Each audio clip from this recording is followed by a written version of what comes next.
The narrative styles we develop affect the way we present ourselves in the world, the ways we act, the ways we treat others. 2020 is, above all else, the year of a shared negative, pessimistic narrative style. Time magazine recently termed the year the worst year ever, not as a historical attempt at definition.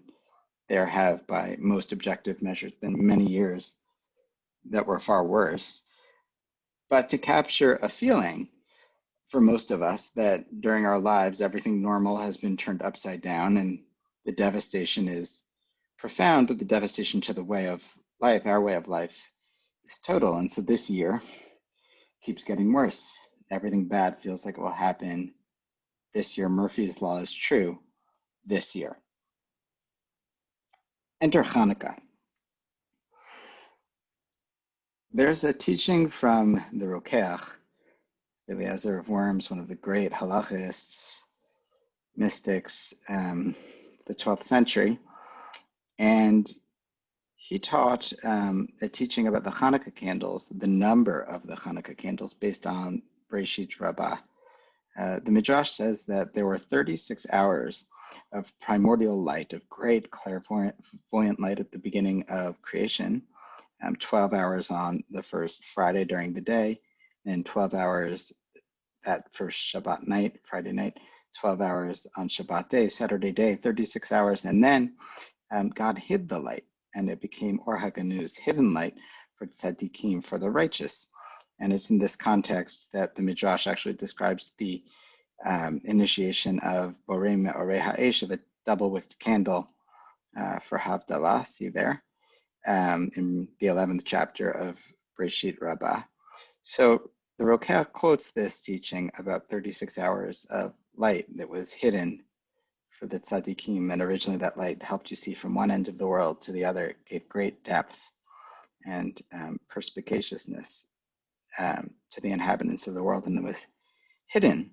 This kind of long view, deep view, was hidden for tzaddikim, for the righteous. And he says the Hanukkah candles, each of the 36 Hanukkah candles, 8 plus 7 plus 6, 5, 4, 3, 2, 1. If you add it up, you get 36 candles. If you remove the shamash, it corresponds not to the Lamed Vav tzaddikim, some hidden tzaddikim as we might have expected, but rather to 36 hours of Or Haganuz, of light in the beginning of time that's shining through. What does it mean? So I wanted to just show a way in which the Sfas Emes takes this a particular direction, which is, I think, of great constructive use for us as we try and not let where we are, and it is where we are, it's not an escape, as we try and not let where we are define us and help us turn us into being not the way we want to be, and rather, even with this situation, use it to cultivate a sense of optimism, improvement, and loving kindness. So this is what the Sfas Emes says about this particular teaching. And parts I'll read inside and parts I'll summarize. So he quotes the Rokeach. He says, Ha'olam nikrat hateva, the world is called nature. Shehu ma'alim umaskira or. And, olam is from this root of ha'olam, of hiddenness, ayin lamed mem. And that's because the world, as it is, with its mikra, with its occurrence, life is tough, and therefore it hides this great light, the source of being, and being created in the image of God, but just existing. There's great radiance from that can be a tremendous source of deep joy, much deeper than any negative thing that can occur. But this kind of light, just joy of being, was hidden. It's not accessible to most of us. It was reserved for tzaddikim. Well, how can we access this? How can we be tzaddikim? Goes on. In the time of Chanukah, in the time of the Maccabees, Kmo Chazal, as the sages said, that Yavan was Choshech. The Choshech is the Yavan. Shechshichu Eneim Shel Yisrael. The sages say that they darkened the eyes of Israel with their decrees and campaigns against the Jews and against our religion. Mikol Makom. But how did they behave like tzaddikim? Despite the hopelessness, they gathered the troops and fought an ill-advised uphill battle against the Greek Seleucid army, against Antiochus, and they won. Gam tocha choshech, even from the midst of that great darkness, they fought. They didn't give up, and they won. Lachin zachu. Haganuz. And so they merited not just military victory, that's the least of it. They merited this kind of deep optimism of or Haganuz, v'nish arha mizeh or yamim hashvelim b'chol shana v'shana. And there remains some enlightenment from that light that they unlocked. It's kind of like the cosmic background radiation from the Big Bang. Well, there's a cosmic radiation from the light that the Maccabees unlocked through their optimistic can-do spirit and fight against the odds. So all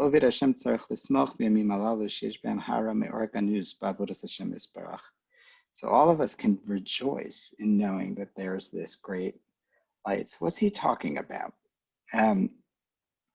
Marty Seligman, great psychologist, developed a theory of learned helplessness and optimism, and kind of noted three main characteristics of an optimistic narrative style, or of narrative style generally: how we talk about or relate to the events that occur in our lives and the internal monologue that we have, and how that shapes our reaction to them. The first is permanence. Permanence. When something happens, will it always be this way? Will I always not like my job? Will I always have the same character flaws? Will a particular thing always be? An optimistic narrative style understands that good things, like life, can be permanent features, right? That we are created in the image of God as a permanent feature, and there's nothing that can happen that can touch on that, and that negative occurrences come and go. It doesn't lighten what they are when they happen. It doesn't seek to avoid that they happen, but they are not forever. And there can be great solace in that if we can learn that sometimes negative situations may end, may come to an end at a particular time. Understanding that a negative situation, like the Greeks being in charge, can end is crucial to the beginnings of an optimistic narrative style.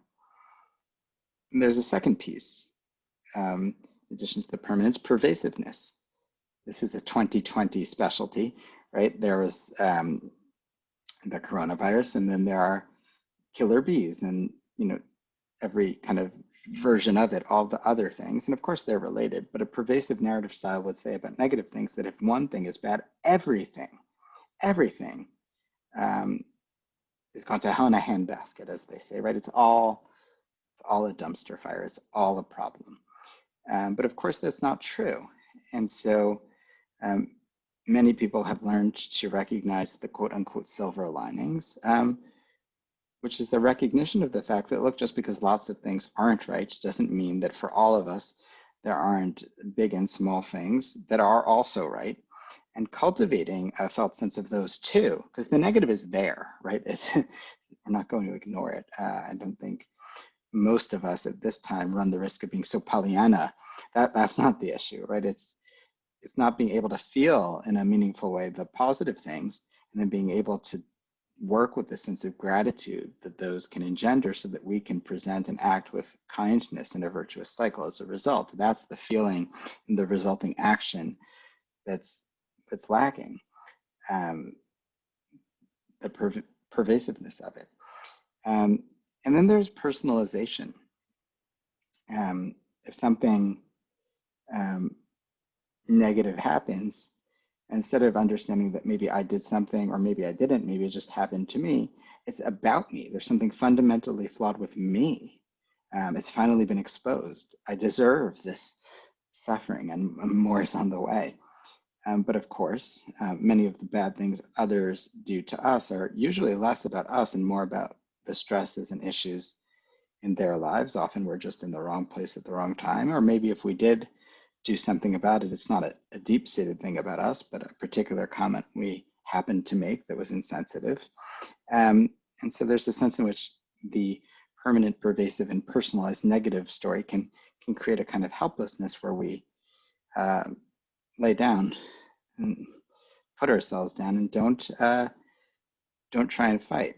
And so Hanukkah is about just the opposite. Now, it's not just about the Maccabees, and this is kind of the brilliance of the Sfas Emes, right? Everyone who lights a candle, you're not just lighting a candle, and this is the key feature. You're unlocking the possibility of that ha'ara, that thing which led the Maccabees to see a different future, even as they were mired in darkness, but to see past that with vision and kind of plan. How will we develop something else? Everyone, when they're lighting the candle, is imagining a kind of a different world. It could be a messianic world, but it doesn't have to be, right? Just a better world on the other side where things that now seem unlikely or impossible in the scope of our lifetimes will become possible. And so many of those things have already happened for all of us, which presents a kind of proof that great change, though unlikely at any moment, is in fact very likely over time, that incredible things and developments can happen, and that we can play a role in bringing that light which shines from the beginning of time through the end to the fore and into existence. Our ancestors tapped into it, and when we light the Hanukkah candles, we're not just lighting the candles, but we're being called to act with a kind of faith. It's important to note, and I'll kind of conclude on this note, it's not a blind faith. It's not ignoring what's happening. It's actually very much because of it, right? The Maccabees confronted what they were dealing with. And so we're called to confront what we're dealing with, but to do so by cultivating this deep sense of light. And so I hope that this will kind of give a frame for optimism, right? In lighting the candles, it's not just a ritual act, but it is a personality development practice and meditation. Wishing everyone continued Chanukah Sameach.